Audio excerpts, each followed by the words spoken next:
আসসালামু আলাইকুম, কেমন আছেন সবাই? আশা করি ভালো আছেন। আলহামদুলিল্লাহ আমিও ভালো আছি।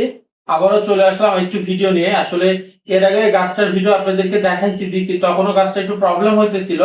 দেখেন আমার এই গাছটা মারা যাচ্ছে। আসলে আমার খুবই পছন্দের একটা গাছ, পাতাগুলো খুবই খারাপ অবস্থা, মারা যাচ্ছে। এদিকে এটা পুরা হলুদ হয়ে গেছে, সম্ভবত এই ডালটা মারা যাবে। এই গাছটা আমার এত পছন্দ, এই গাছটা আমি আমার বেডরুমে রাখছি। তবে একটা খুশি সংবাদ হচ্ছে, গাছ দিয়ে কুশি বের হচ্ছে। আর যারা গাছ সম্বন্ধে ভালো জানেন, আসলে আমি একেবারে গাছ সম্বন্ধে অজ্ঞ। আমি একেবারে নতুন ইনডোর প্ল্যান্ট ব্যবহার করতেছি বাসাতে। যারা জানেন অবশ্যই আমাকে উপদেশ দিবেন, আমাকে একটু জানাবেন কেন হয়েছে। এই গাছটা আমার এত পছন্দ হয়েছে, আমি আমার আরেক রুমের জন্য এই গাছ নিয়ে এসেছি। আমি আসেন দেখাই গাছটার কি অবস্থা। ওই গাছটাও মোটামুটি এই অবস্থা। গাইস কেন হচ্ছে যদি আপনারা জানেন একটু জানাবেন আমাকে। সেম অবস্থা এই গাছটারও। এই যে এই গাছটার অবস্থা দেখেন, এটারও সেম অবস্থা।